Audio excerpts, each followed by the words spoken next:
William and I were the couple everyone in our circle envied. He was pure and self-disciplined, accomplished at a young age, the perfect boyfriend. But as our wedding day approached, William told me, "I don't want to miss out on the person I love." He left me and quickly married a lively, adorable younger woman from our school. I left quietly. 3 years later, I saw William again at a gathering in the capital. He no longer looked like the handsome young heir. "Can we talk?" he asked. I smiled lightly. "No, my husband's waiting for me." I heard Chloe's back. I remember, didn't Chloe break up with him back then? Now William's in charge of the family business. I wonder if Chloe regrets it. As I walked into the banquet hall, I overheard some people discussing me and William's breakup. This was the first time, 3 years later, that I heard the truth about our split. It hit me like a bolt out of the blue, just like 3 years ago when he suddenly said, "Chloe, let's break up." He said, "You only live once. I don't want to miss out on the person I love. And besides, you're too dull and boring." At the time, I thought it was just a whim, but the next day, he posted a photo of his wedding ring on Instagram. The caption read, "People need to live for themselves once in their lives." That's when I realized he wasn't asking me, he was informing me of his decision. After a period of feeling down, I quietly left the country to study abroad. But I never expected that he would tell others I was the one who broke up with him. He kept all the good reputation, while I became the bad woman who was greedy and ungrateful. Isn't that Chloe? Old friends spotted me and came over. One of them asked, "Why are you so late?" I answered, "I was held up by something." They looked me over and sighed. "You're getting more and more beautiful, your skin's so smooth it looks like you could squeeze water out of it. Yeah, you're a violinist now, your aura's completely different. She's an artist now, there's no comparison with us debutantes." Noticing some of the friends weren't exactly sincere, I smiled faintly and changed the topic. After chatting for a while, someone said, "William's here." If 3 years ago, William was the center of attention in the crowd, now, he looked tired and weary. A friend whispered, "Although William's now in charge of his family's company, he has a troublesome woman at home." I was about to ask when William looked over. Our eyes met, and he froze for a moment before slowly walking toward me. "It's been a long time." I nodded distantly, "Long time no see." Our friends, being sharp, cleared the space for us. This was the first time we had met after the breakup, 3 years later. I never imagined it would happen at such a gathering. William spoke first, "You look like you're doing well." "Yeah, I'm doing okay. I heard you're having a concert soon. Congratulations, you've realized your dream." His tone was casual, as if we were just old friends chatting about the weather. I smiled faintly, "Thank you." The atmosphere grew quiet, and for a moment, it became awkward. William broke the silence first. "I didn't handle things well back then. I shouldn't have been so willful." I said lightly, "It's all in the past."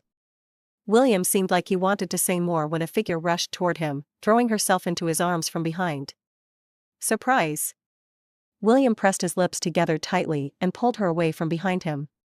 She quickly looped her arm through his and reached out her hand toward me. "Hello, I'm William's wife, Emily." This wasn't the first time I had met Emily. 3 years ago, I had seen her a few times at William's company. She was a cute girl. William had mentioned her once, saying they had a great rapport. At the time, I didn't think much of it, but looking back, the signs had always been there. Out of politeness, I shook her hand lightly. "You guys talk. I'll excuse myself." I went to the restroom and, after tidying up, found an unread message on my phone, "If you don't come out, I'm coming in to get you."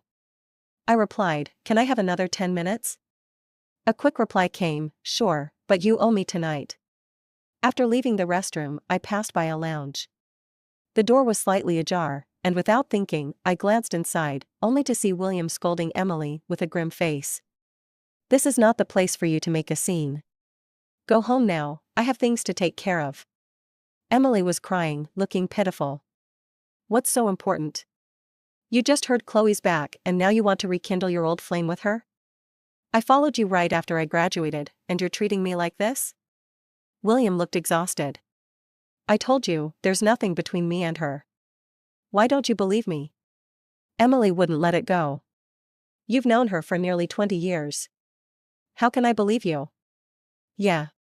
William and I had been childhood sweethearts for nearly 20 years, but in the end, his words still couldn't beat his one statement: I don't want to miss out on the person I love.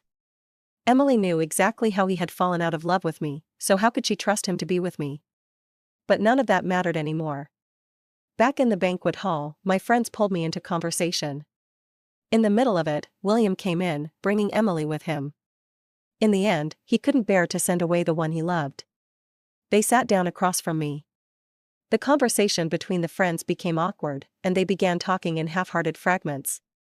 Suddenly, Emily pointed at my neck and gasped, "Did you hurt your neck?" I instinctively covered my neck and awkwardly said, "No, it's not injured." Emily, disregarding my discomfort, walked over and tried to pry my hand away to examine my neck. How could it be uninjured if it's red? I had no defense, and she removed my hand, revealing a mark just below my collarbone. It was clearly a mark from something else. Emily shot a meaningful look at William.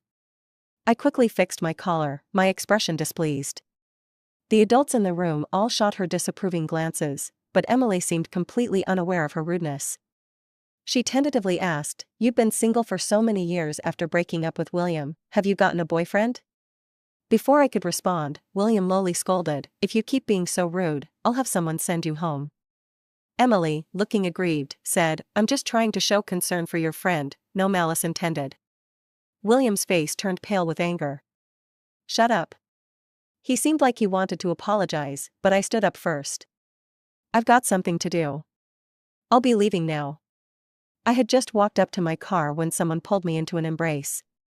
The deep, magnetic voice of a man whispered in my ear, "You're 1 minute late." I couldn't help but laugh. "Thomas, you're too controlling. I'm generous enough to let you meet your ex." I was momentarily speechless. "Come to my place tonight?"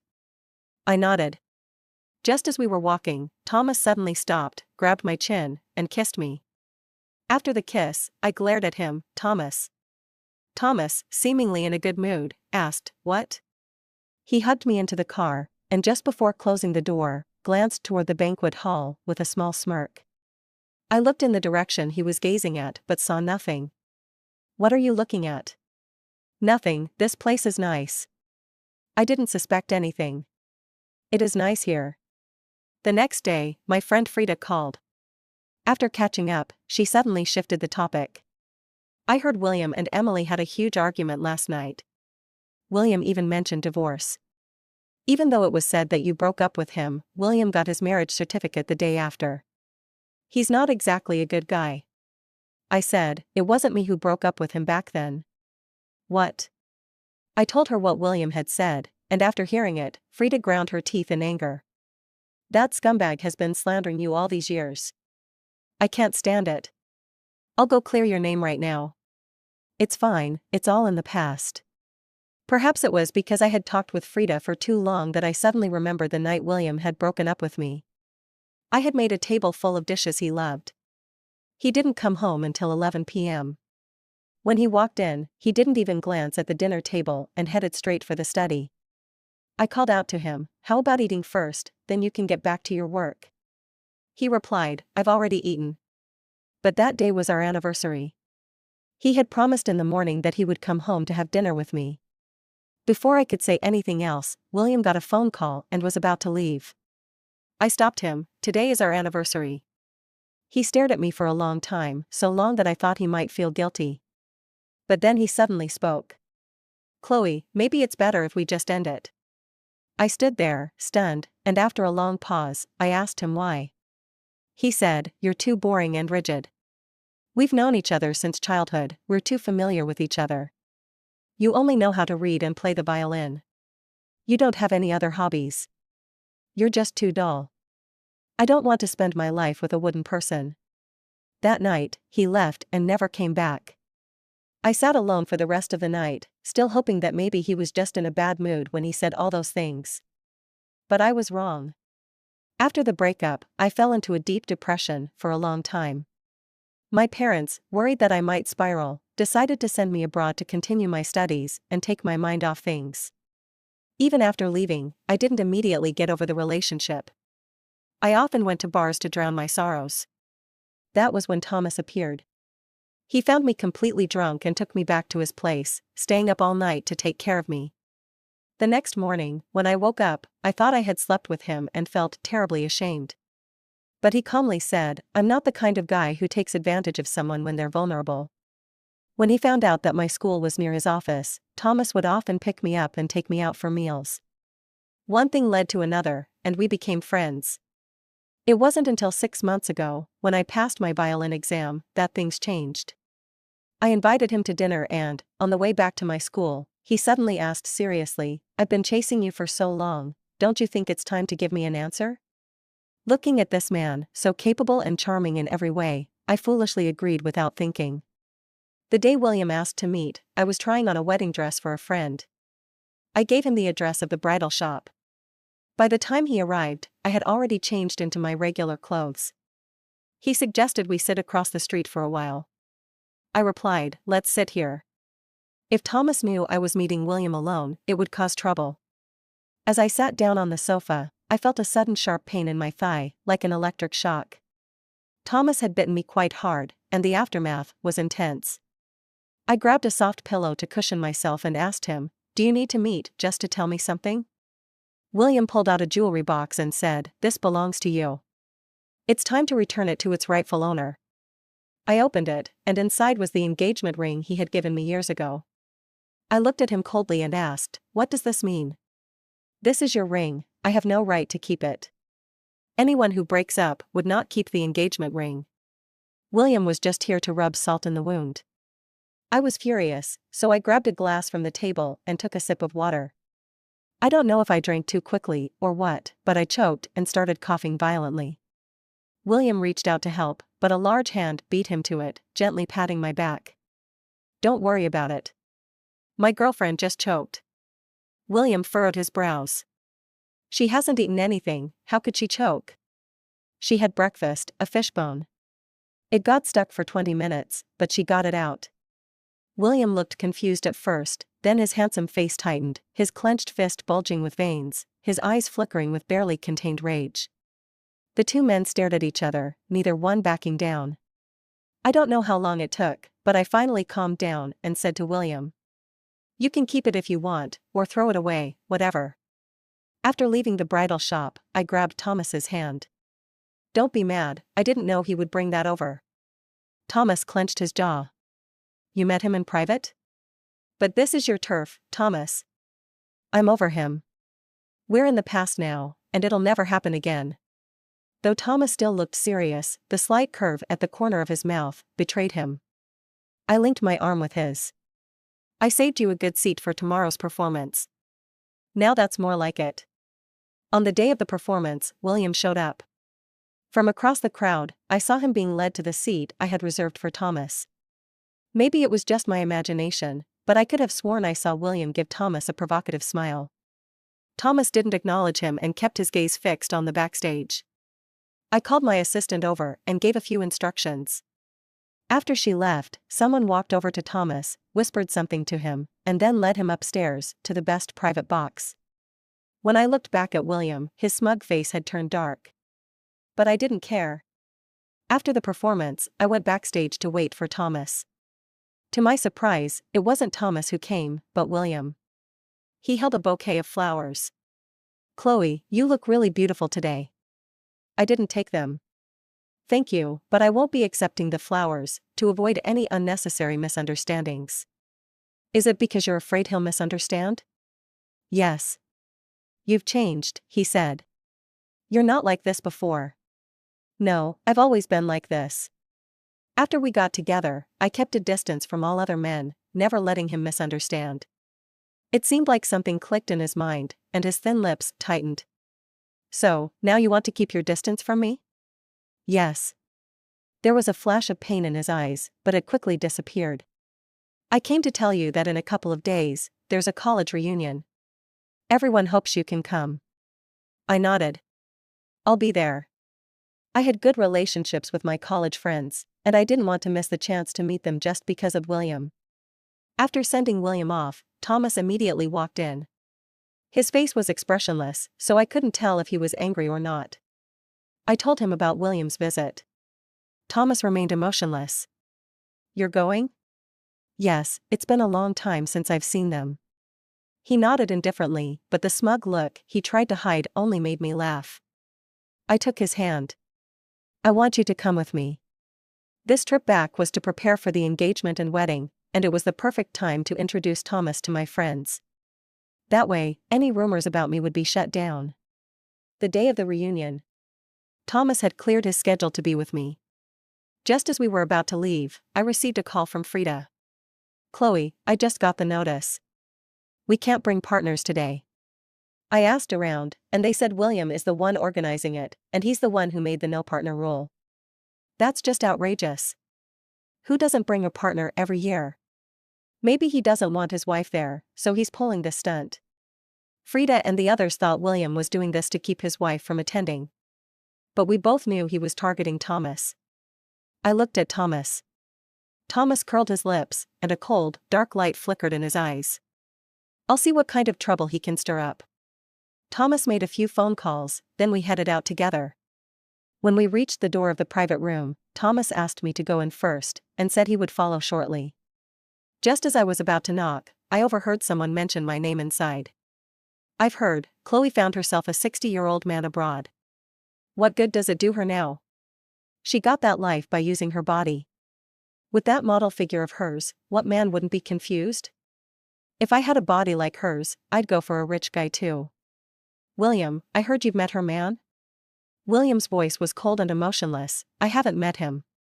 Well, the rumors must be true then. Luckily, you broke up with her early. A woman like that is no good. Who says not? Emily's definitely the one who'll know how to please, right? William seemed to chuckle. Life can't be too dull. I had never seen this side of William. He had always been sensible and knew how to keep things in check. But now, driven by his own selfish desires, he was willing to speak without conscience. The person I once knew was completely gone, and it made me shudder. When I pushed the door open, everyone stopped talking and looked at me.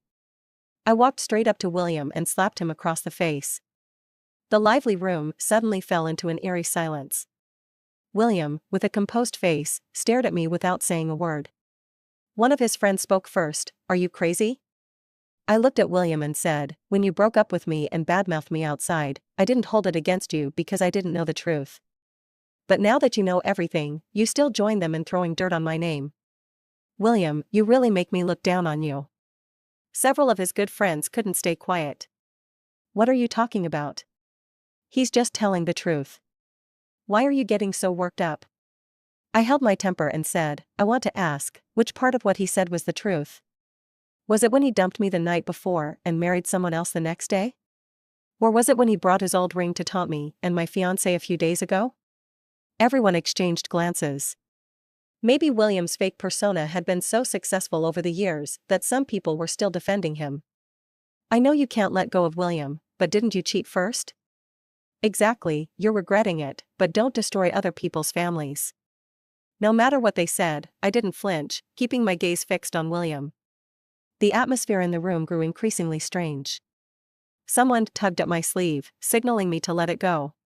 Finally, William spoke, the first words he said after I walked in. Stop dwelling on the past. I pondered his words and suddenly burst out laughing. William's gaze deepened slightly. We've all gathered here today. Don't ruin the mood. Years ago, I introduced William to my parents. His flawless performance made me feel proud in front of them. But after he left, my parents solemnly told me, Sweetheart, his thoughts are too complicated.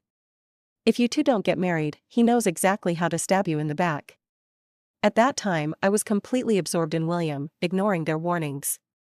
I even comforted them, telling them that no matter what, William would never hurt me. Now, looking back at that moment, it felt unbearably ironic. As I stared at the two-faced man in front of me, about to speak, a figure rushed toward me. You slut, I knew you couldn't let go of William. After all these years, how can you still cling to someone else's husband? Is your old man not satisfying enough for you? Emily lunged at me so quickly I couldn't avoid her. Just as she was about to crash into me, a strong hand pulled me into an embrace.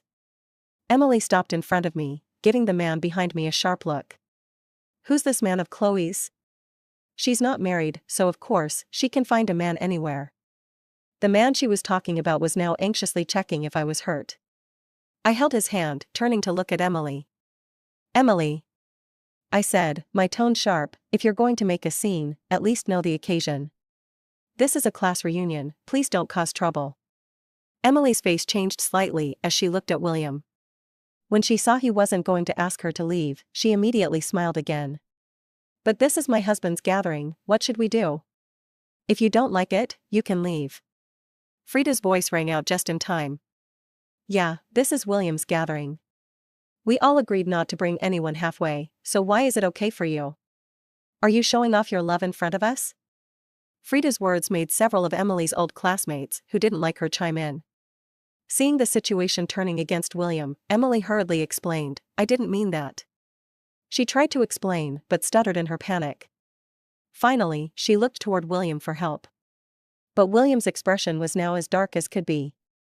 He stared at her coldly and reprimanded her in a low voice, don't you think this is embarrassing enough? A minute ago, Emily had been happy that William hadn't kicked her out. Now, she was like a fish thrown into ice water. She bit her lip, on the verge of tears. William. William looked at her coldly. The thoughtful and caring person from before was completely gone.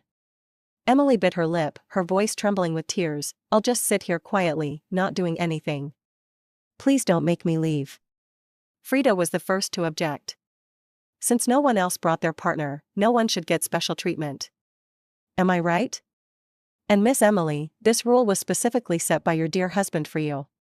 Emily glared at Frida with venom in her eyes, but couldn't argue back. At that moment, a clear voice cut through the tension. How about this, I'll treat everyone. Please bring your partners and let's go relax on the top floor of the Golden Palace. It seemed like everyone only just noticed Thomas, and they all turned their attention to him. Who is this guy? Chloe, who is he? I linked my arm with Thomas's and introduced him, my fiancé, Thomas. Everyone was stunned. I heard someone whisper, didn't she say she was with an older man? Could he be an actor Chloe hired to clear her name? Frida couldn't take it anymore. Come on, use your brains. Think carefully about where Chloe's rumors came from. After a brief silence, everyone turned to look at Emily. Emily looked from one person to the next, finally landing her gaze on William. But he didn't even spare her a glance. Frida smiled. She went all out spreading rumors about Chloe before. Why is she quiet now? The star of the show is right here. Go ahead, continue talking. We can confront each other directly. I always said it, one bed can't fit two people. What did Chloe ever do to deserve this reputation-ruining treatment from you two? Emily left in tears. As soon as she was gone, someone asked me, is this really your fiancé? I smiled and nodded. The person said enviously, we've all been misled by Emily. A girl as good as you deserves someone better. As she spoke, she unconsciously glanced at William. Some people, after cheating themselves, want others to take the blame. William sat expressionlessly on the couch, and no one knew what he was thinking. It was his friends, however, who couldn't sit still. Where did you find this actress? Talking big about going to the glittering top floor, do you even know what kind of people can go there? I heard the rooms on the top floor are reserved and not open to the public. Maybe your fiancé can figure out a way to get us a tour. The men burst into laughter at that. Next time, pick an actress with a broader knowledge base, so you don't end up embarrassing yourself like this. Meanwhile, William looked at Thomas, but quickly shifted his gaze away. Frida couldn't take it anymore and walked over to me. Let's go. If they want to stay, let them. I don't want to miss out on the opportunity. As she moved, several other girls followed. William, who had remained silent up to that point, suddenly spoke. Chloe, there's no need to make a small issue into something irreversible. If you really want to go, I can make a call. After returning to the country, not much happened, but enough to make me see William in a new light. I distantly refused his offer and left with a few of the girls. Perhaps expecting to see a spectacle, William and his friends followed us. Including William. When we arrived at the luxurious venue, he seized the opportunity when Thomas wasn't around and approached me. You've changed. You never used to care about these superficial things. I knew what he meant. In the past, when he was busy with social engagements, I understood and never wanted to distract him. I never made demands on him, let alone asked him to use his connections to satisfy my little vanity. He glanced at Thomas, who was on the phone nearby, and said, "Chloe, he's not right for you." I couldn't help but interrupt him. "Whether or not he's right for me, I already know. There's no need for you to worry." William frowned slightly. "What do you hope to gain by holding a grudge against me? Maybe you should think more about how to cover up his lie, so you don't end up losing face in front of your classmates." William's friends had all said that after I left him, I'd never find someone better. So, he was sure Thomas was inferior to him. After all, in his eyes, how could a young, successful man like Thomas be interested in someone as dull and unremarkable as me? In the face of his doubt, I just smiled silently. No one knew Thomas's capabilities better than I did. Moreover, the luxurious venue was part of Thomas's family business. If he wanted something, all he had to do was say the word. Thomas had been on the phone for a while, and when he returned, his expression wasn't great. William gave him a glance and said lightly, "The top floor needs a reservation. Let me make a call and check." He moved aside to make the call. I asked Thomas if he had run into any trouble. He explained it was a work issue. While we were talking, William returned. There was a fleeting glint of something dark in his eyes as he looked at Thomas. "Let's change the venue. The top floor is already reserved." But Thomas replied, "No need. Everything is ready upstairs. Let's go up." William blocked him. "Don't bring Chloe. She can't handle the embarrassment you're about to cause." Saying this, he reached to grab me. Just as his hand was about to touch me, Thomas pulled me into his arms. The atmosphere between the two men immediately became tense. This scene caught the attention of our classmates. William's friends, upon learning what had happened, began mocking Thomas. "I told you, how could a powerless person like him possibly get to the top floor? Only you guys believed it. Well, this is embarrassing. Don't you know the manager here? Why not call and see if he can give him access to the top floor? Hey, isn't that the manager? It's gotta be William." The manager hurried over but bypassed William and stopped in front of Thomas. "Hey, William is here too." However, the manager ignored him completely, bowing respectfully to Thomas. "Sorry to have kept you waiting. I'll take you up now." Thomas nodded slightly, "Thank you." William's friends thought the manager had made a mistake and pointed at William. "This is the person who called you earlier about the top floor, you've got it wrong." The manager finally looked at him, frowned, and said, "Oh, Mr. William, I see. Are you also here for the party?" William nodded.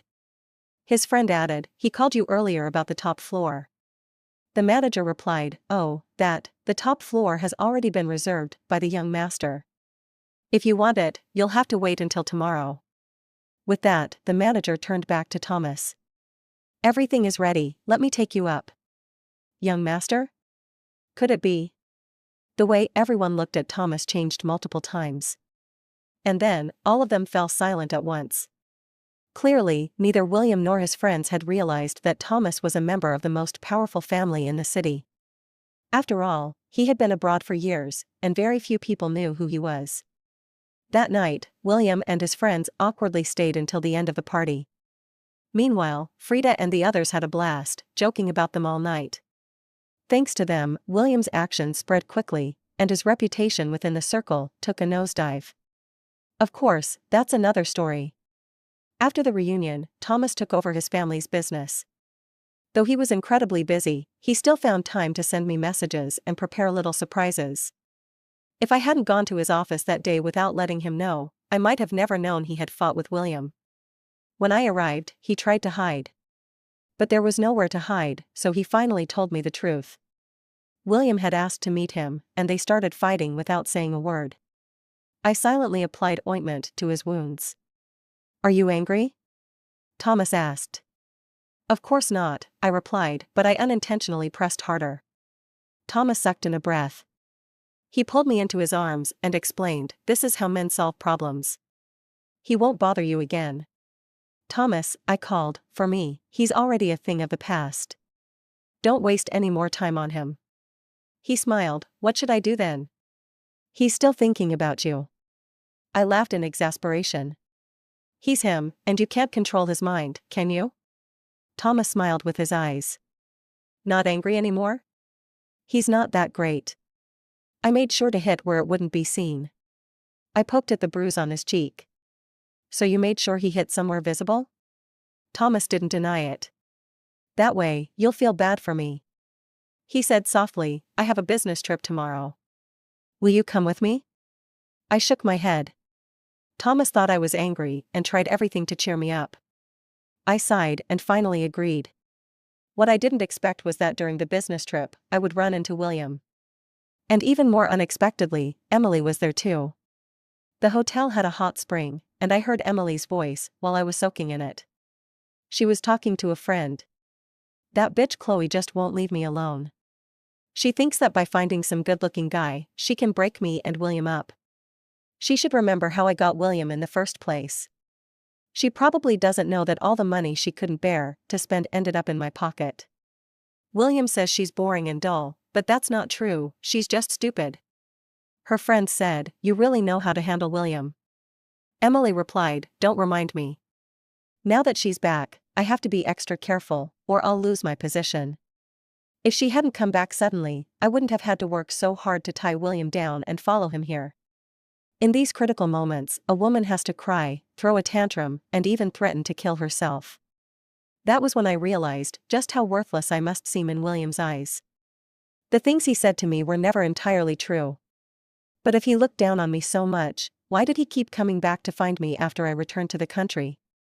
When I returned home from my business trip, I pulled a box out from the corner of my study. Inside the box were all the memories from my time with William. They had been sealed away here since I went abroad. If I hadn't overheard Emily's conversation, I might never have opened it again. I took out an old phone and a few memory cards, then threw the rest of the items away. The memory cards were intact, and the phone still worked after being charged. I transferred everything from the memory cards, then dialed a number. The next morning, I was woken up by noise. William's family had come over. They were causing a ruckus in the living room, demanding an explanation. By the time I was downstairs, William's parents grabbed my hands. Chloe, don't bother with him anymore. Please? Yeah. You two were together for a while, how can you ruin his future like this? Just delete the videos online. I subtly pulled my hand away and walked over to my parents. Did William send you here? Tell him I just want to seek justice for myself in my own way. I don't have any other intentions. William's parents seemed caught off guard by my directness, and for a moment, they were speechless. I spoke slowly. William cheated first, then slandered me, and now he's using a lame excuse to hurt my fiancé. Before I could finish, my mom suddenly stood up. What? Thomas got hurt? Where? Is it serious? My dad slammed his hand on the table. You hit someone and still have the nerve to accuse others? This is too much. Bodyguard, get these two out of here. William's parents realized too late that things weren't going their way. As they were being escorted out, they begged me to delete the videos and chat logs. I hadn't known about those chat logs and videos before. It was Emily who told me. She said I was stupid for trusting William so much that I never checked the surveillance footage. If I had just clicked on a certain day's footage, I would have seen her and William secretly meeting. She also said that the old phone was the one William used to flirt with her, but William had told me it was his work phone. He would never know that the person he carefully chose as his lover would leave him such a huge vulnerability. My mom, who always doted on Thomas, was furious after kicking them out. Your son's so capable, why didn't you let him handle this? Why did you have to come begging us? After William quickly married Emily, I went through a rough patch. My parents did go to ask William's family to send him to see me. But what did they say? William is so outstanding, there are plenty of women around him. If he had to deal with every situation like this after every breakup, would he have time for work? Your daughter was only with my son for 2 years. She's gotten plenty of benefits from him during that time. Anyway, your daughter's so beautiful, it wouldn't be hard to find her another rich man. Now, the tables had turned, and I couldn't help but feel that my parents finally had their moment of pride. Afterwards, they didn't blame me. In fact, they praised me.